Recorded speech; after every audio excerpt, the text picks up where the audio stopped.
Welcome back to another episode of the Diabetes Digital Podcast. Today, we are talking about navigating the healthcare system as an immigrant. This is a conversation I don't think we've ever had on the podcast before, and it was just a really good, refreshing conversation.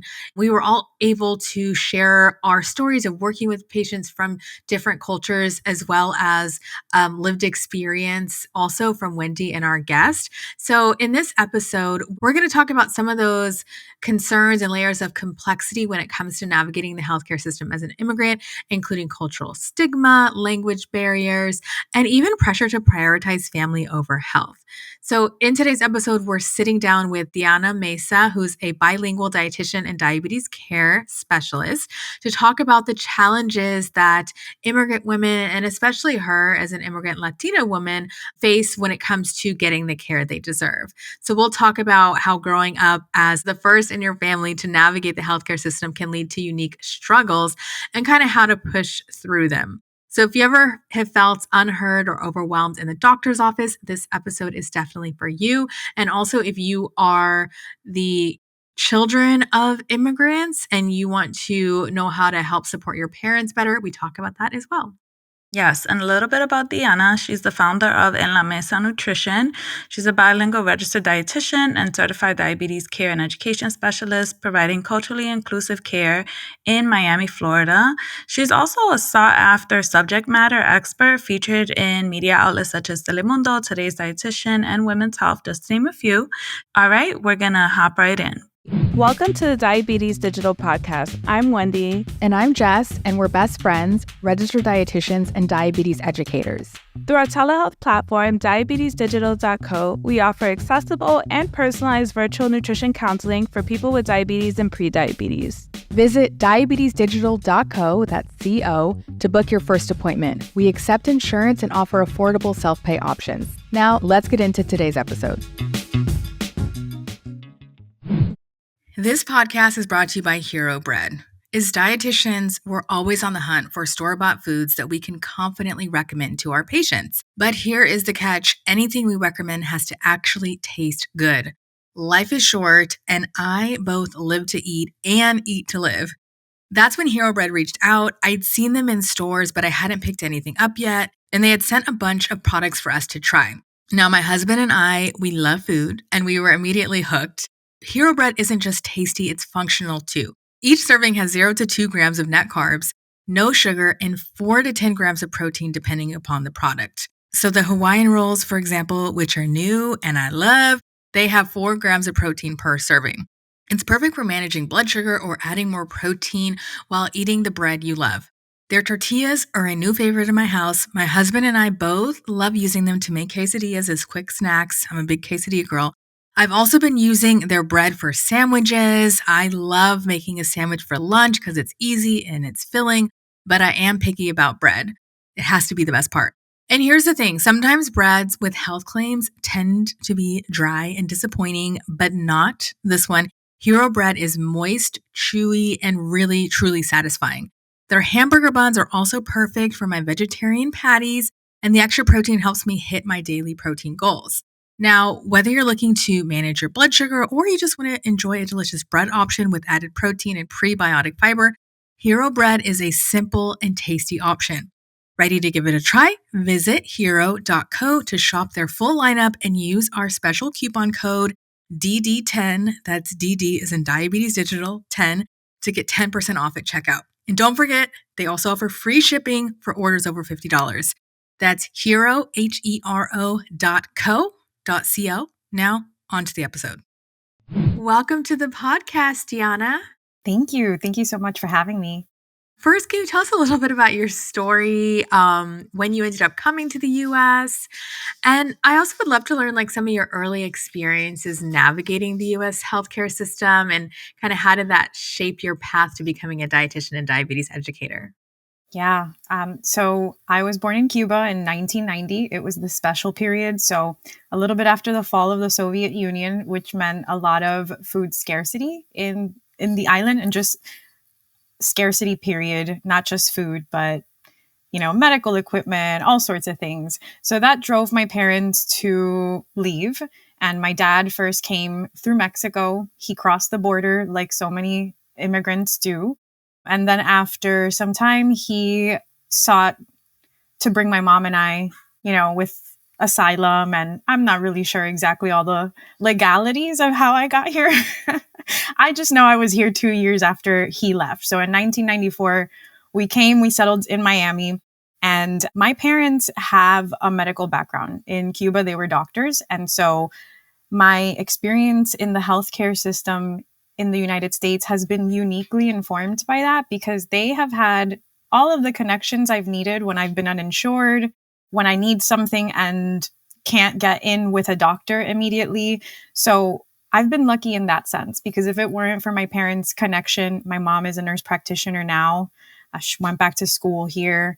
My father's retired, but he also went back to school to become a nurse here. So they redid their whole careers in their midlife, in their 30s and 40s when they got here. So that kind of plugged me into the healthcare system in a way that I was resistant to at first, because I didn't want to go into healthcare. I wanted to be an architect. I actually studied architecture for 2 years prior to realizing that maybe healthcare is my path after all. I have an uncle who is a doctor here. He came during El Mariel, and so he had a head start. When you come from Cuba, you can't renew your papers, at least not during the time when my parents came. So he was able to in the 80s when he got here. And so he didn't have to go to school again or anything. He just kind of, validated his licensure in whatever way he could at that point. But as you know, the relations with Cuba and the United States are very frayed, and that can change the status of what's what in any moment, right? With any administration. And so that wasn't the case for my parents. If my parents had become doctors here, I would have a very different life. But my mom was a surgical tech for 10 years before she decided to go back to school for nursing. And my dad was a resident under somebody else's license, which I guess was legal back in that era. Or maybe it wasn't. I don't know. And yeah, so with that said, because they went to school here, I had a little bit of assistance in that. I was in high school. I helped them navigate a little bit of what applying looked like, and helped translate a lot of my mom's papers and things when she was doing her undergrad, and also when she was doing her graduate career. So I don't know that my experience as an immigrant with the healthcare system is the same as the majority of immigrants.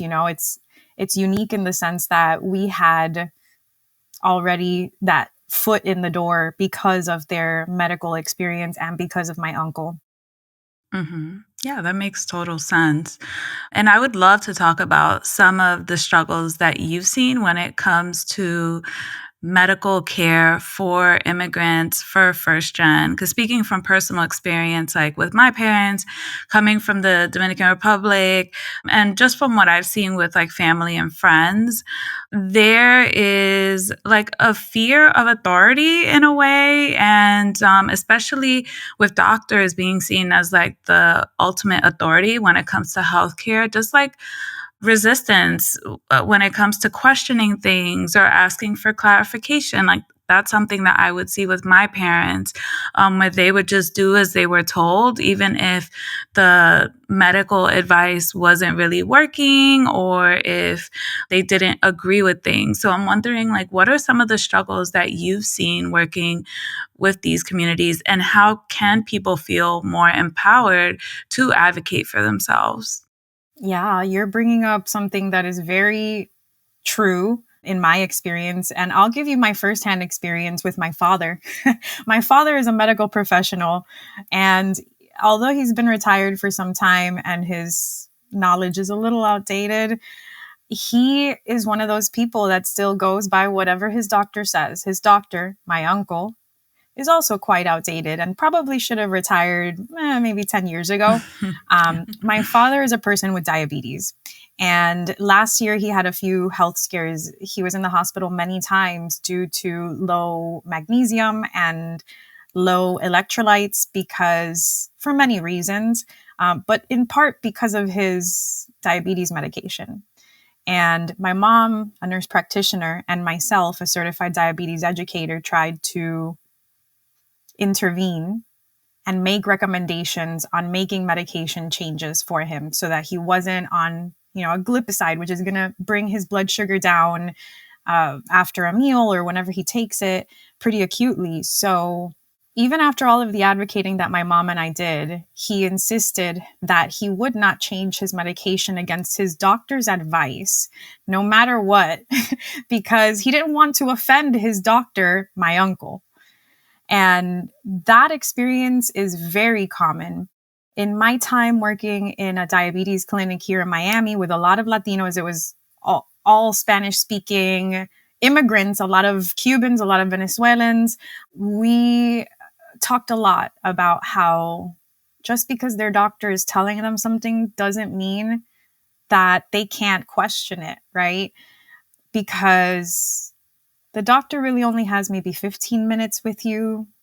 They're not going in depth with all of the lifestyle behavior, factors that exist in these people's lives. And, it's okay to question and ask questions and advocate for yourself if you feel like what they have prescribed or what they have recommended isn't working. It takes a lot of encouragement, and it also takes a little bit of practicing with them the script that they're going to use with their doctors. But there's a lot of resistance because, especially if they don't have a medical background, which most people don't, you don't know what you don't know. And if you don't have somebody who does know in your corner helping you navigate, even in me as a dietitian in the medical field, I still have trouble getting the care I need. So imagine somebody who doesn't have the lingo, just all of the information that we have as healthcare providers. Yes, thank you so much for sharing that. And that is something that I have definitely seen in my practice, especially working with immigrant populations or even first-gen populations, is yes, this idea of like the doctor's always right and that hierarchy and not questioning anything. They will say that they like got diabetes from coming to the US. I don't know if you've heard that a lot, or like they caught diabetes in the US, or just like coming here is where where they started having pre-diabetes. I would talk to people about this and just learn more about, what they were saying or what they meant by this. And oftentimes what I think it was is like just the stress of being an immigrant in the US and the impact that that will have on like cortisol and blood glucose levels, and how that can actually lead to things like diabetes. And then also sometimes the food quality is not as good. You're living in potentially food deserts. So have you seen that with your patients, and how do you have those conversations? Absolutely. Especially with Cubans in particular, 6% of Cubans in the United States have diabetes. So it's not a small number compared to the other Hispanic or Latino subgroups. And with the Cuban experience in particular, because there is a lot of food scarcity on the island and there's not a lot of variety, when they come to the United States, suddenly there is that kind of feast or famine mentality where we're maybe more of on the feasting side, which can also, speaking to the lower quality foods, the change in the way that they are moving. For example, maybe they're walking a lot on the island. Maybe they're riding their bicycle a lot. Yeah. That's how my mom got around with me on a little like wooden, I'm not sure what the safety of that was, but like a little wooden attachment to the bicycle, right? And so they're on their feet all day, moving a lot. The stress that they're experiencing, at least on the island, is stressful, but it is a different kind of stress when you come to the United States, right? Another thing I want to bring up is this idea of stigma. And especially just in general, there's so much stigma around diabetes, but I think also within people of color, and I would imagine, the immigrant community as well. Sometimes it's maybe not even talked about openly. I have seen, people also maybe not realize that they have diabetes and, there might be some things that we have to do in order to take care of ourselves. It's kind of maybe just like, oh, I'm fine. How do you see this stigma kind of affecting people's willingness to seek care or even share the diagnosis with their family? Right. So the stigma around a diagnosis of diabetes, a lot of what I hear from the people that I work with is that they don't want to get diabetes. And also, they're hearing from their doctor not so clear messages around whether or not they even have Yes. diabetes. Oh my gosh. Thank you. So, like, a lot of them are like, well, he told me that he was going to put me on metformin, but he didn't really tell me that I had diabetes. And then when we look at the A1C, it might be at an 8%. Yeah. And so there's also just a lack of information that they're getting from their own care providers on whether or not they have diabetes. So if they don't know that they have diabetes, they're definitely not talking about it at home. But even if they do, there's that level of shame where, like, I did something wrong, I brought this on myself, especially because of the messaging that they're getting from their provider, right? It's usually like, well, eat less, move more, stop eating carbs, stop eating sugar. And they're not even really getting to know the person. So the person already has the stigma, the medical stigma, the cultural stigma of, not wanting to get a condition that maybe they saw a family member have a really negative experience with in their country. And when they get here, they're not getting the support that they need from the medical field a lot of times. I don't want to make general statements like that because there are good practitioners out there. There's also this, especially among the older women, the matriarchs of the family, there is this need to kind of take care of everybody else and put their needs last. And so why would they bring up something like a diabetes diagnosis? Because they don't want to stress their kid. They don't want to stress their partner, their husband. We're talking about multi-generational households too. Their mother, their father might live with them. And so there's a lot of like stress that they are carrying and internalized, shame and stigma around the diabetes diagnosis.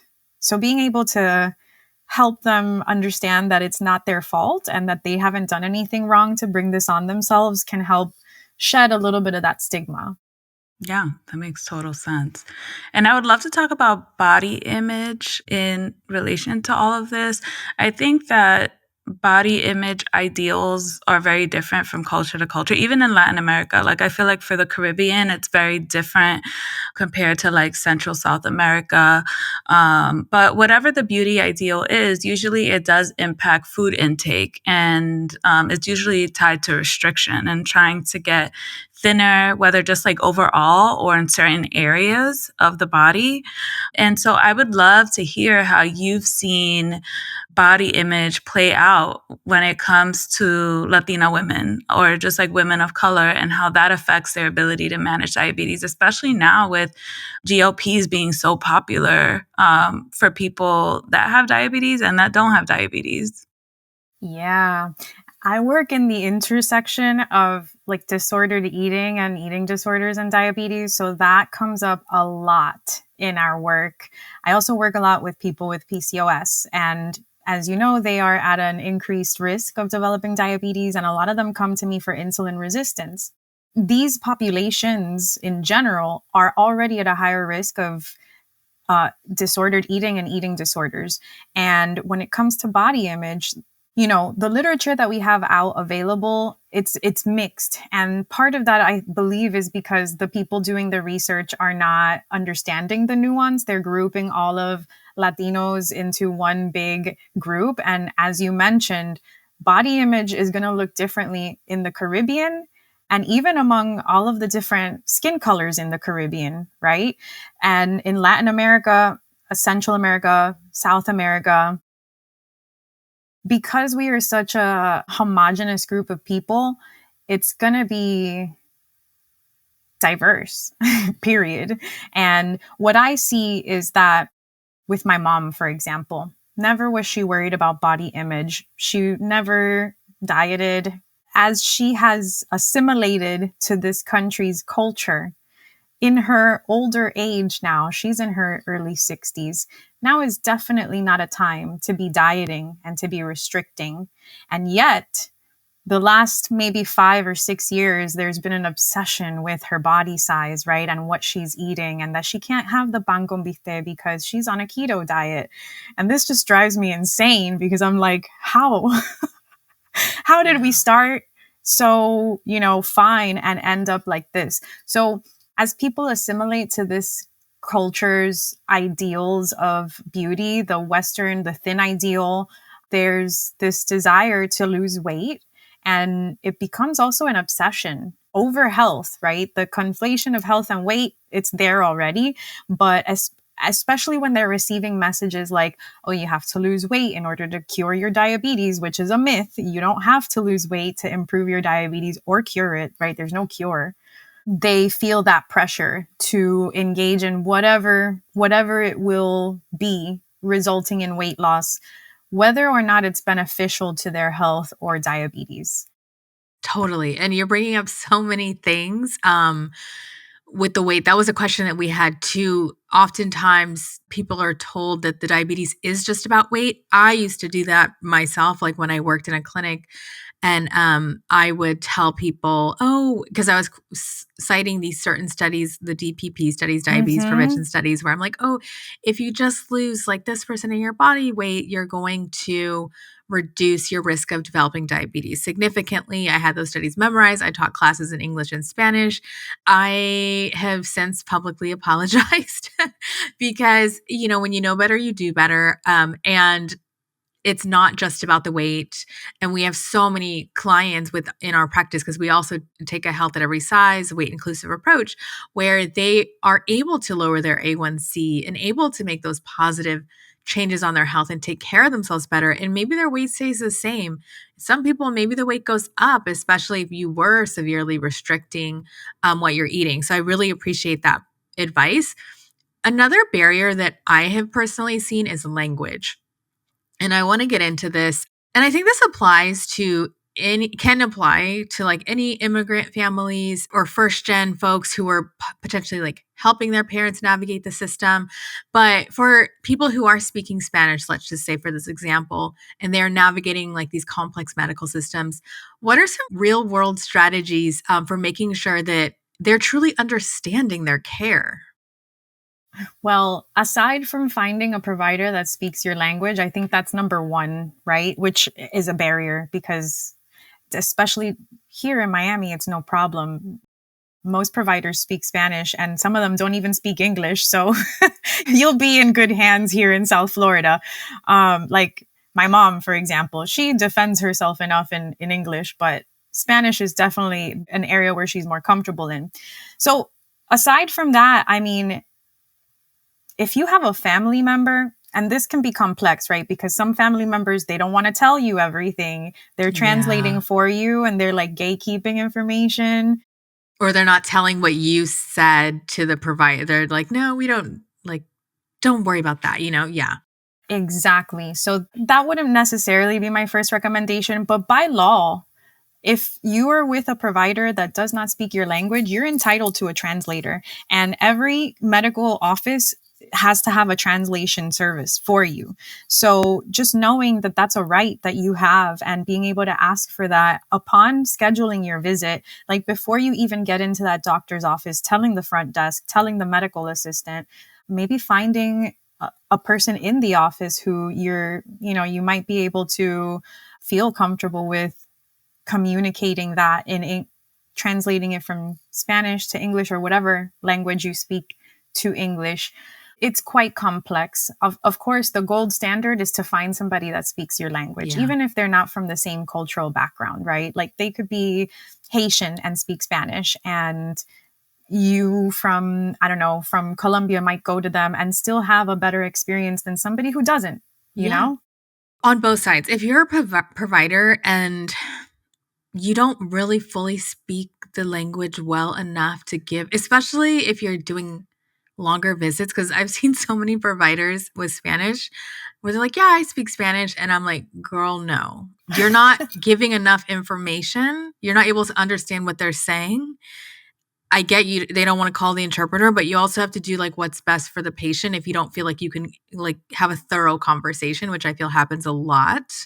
There's so many interpreters. I don't know if you guys have had this experience too. It's so funny where I'll say a lot or the patient says a lot and then there's an interpretation that's like a sentence. I'm like, you know that I said, wait, like, no, I said so much more than that. Can you make sure? Because that's where I think people leave not getting their questions answered, not knowing that they have diabetes or what's going on because people are just rushing to the next and they're not taking the time to really make sure people fully understand.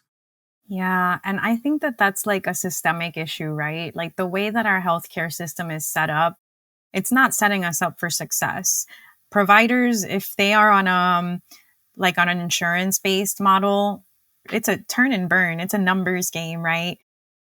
Some providers are seeing 20, 30 people in a day. How do you have time to, call the translating service, have them, the session's going to take longer than 15 minutes at that point. And it might not even be at the provider's like preference, right? It may be the facility that is putting a lot of constraints on the provider.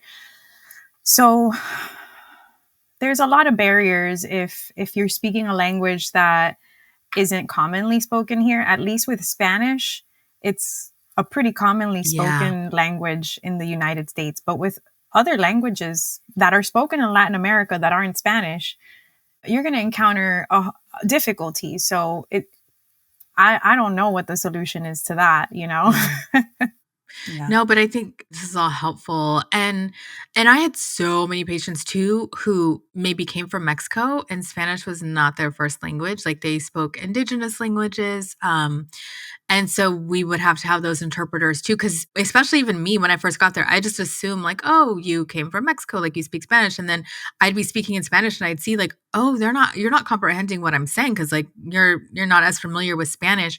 And so just being able to, like you said, know that even though someone is coming from a particular country or culture, it doesn't mean that they're fully going to understand that language or that's their first language or in the language they're most comfortable speaking in.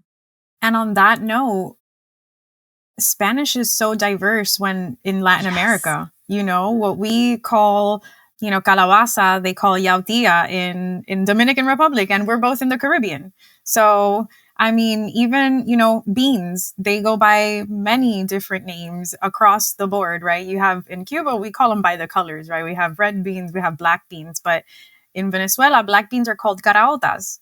And when I first started working in a clinical setting, I'm here thinking I'm fluent. I mean, Spanish is my first language. There were so many words that I was like, what is that?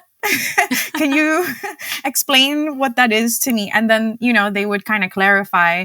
And little by little, you start learning. But to make the assumption that because you speak your country's version of Spanish, that you're going to understand Spanish across Latin America, it's a pretty, like, you're in for a surprise, right? Because there's just even aguacate, they call it palta in like Peru and Chile and Argentina. And so there's a lot of nuances in our languages.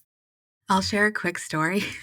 I think I was in Puerto Rico and I learned Spanish more so in Costa Rica. And again, I haven't been practicing like day to day, so it's not great right now. But I learned in Costa Rica. And so it's just different Spanish. So I was in Puerto Rico and I was asking for directions. And the guy was like, he's like, a la izquierda, or something like that. And I was like, huh? He's like, izquierda. And I may be saying it wrong, but I was like, huh? And then finally I was like, oh, izquierda. So even just like little things like that with the pronunciation, it could make you not understand anything that somebody's saying. Absolutely. And you might even say something offensive too. The word for bug in Cuba is bicho. And then if you say that in Puerto Rico, they're going to look at you funny. Oh, wow.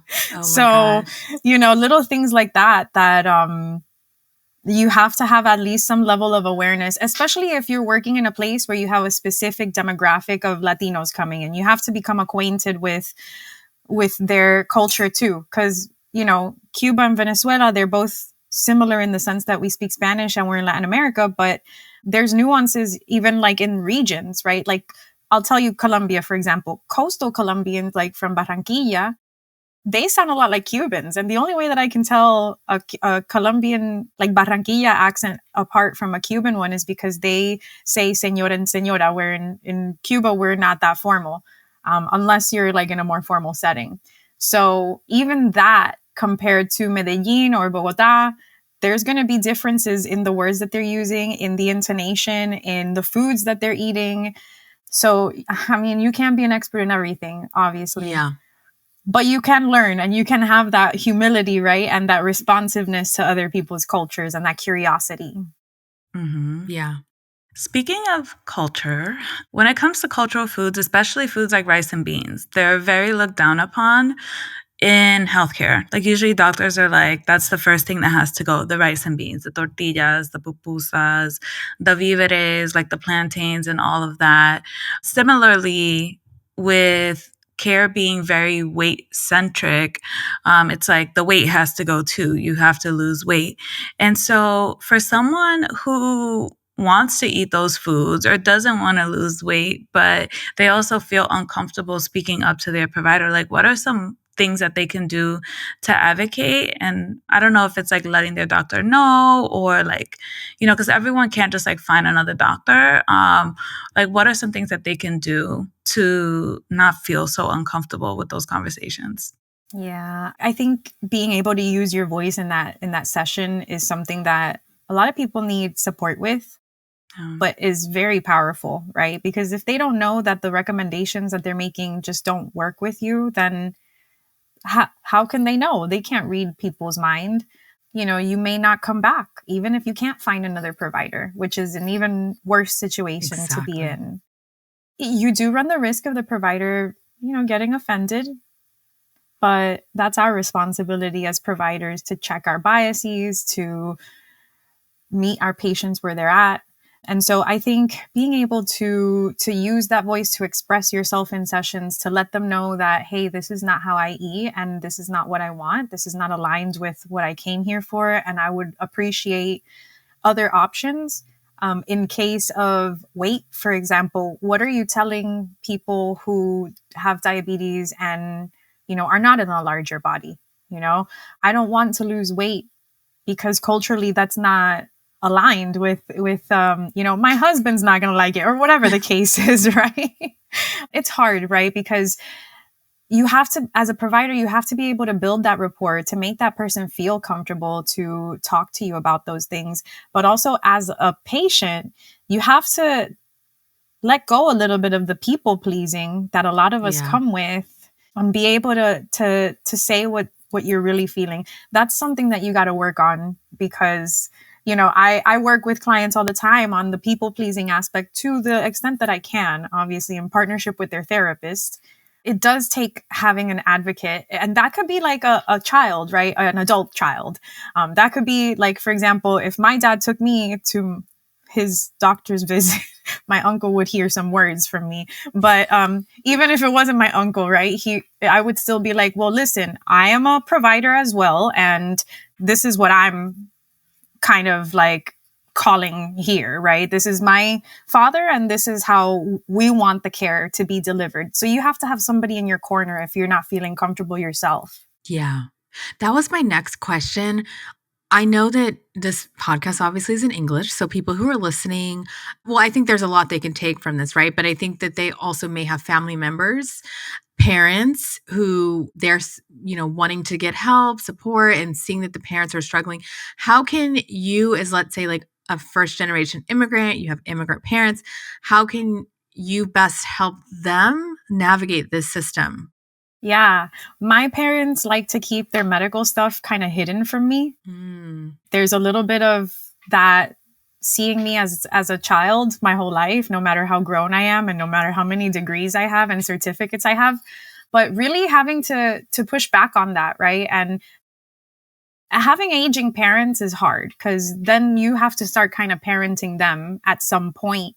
But even throughout their resistance, it's important for you to come from a place of compassion and like, maybe, if they're resistant, helping them understand, instead of that typical child parent dynamic where, there's maybe a little bickering or whatever, helping them understand that they're not getting the care they need and that they need that support, and going with them to doctors' offices if possible, or even sourcing, helping them find. I have so many people who call me for their parents, right? Like they find me and they're like, I need a dietitian who speaks Spanish and who specializes in diabetes because my parent has diabetes, and helping them navigate that, making sure that they are a good fit for my parent so that my parent is not the one responsible for sourcing that. So it might take a little bit of like, okay, mom and dad or tia or tío or whoever it is that you're advocating for, like, have a seat. I got this, being able to step up to that plate and handle the situation like the adults that we are instead of being kind of pigeonholed into that you're always going to be my kid relationship. That's great advice. And for people, do you have like resources for where, I know that you're in Miami, but just like a good starting point for someone that wants to find a culturally grounded provider, maybe even someone who's weight inclusive and they live in another state? Like, what are some good tips that you have for finding a provider that resonates and that feels good for someone?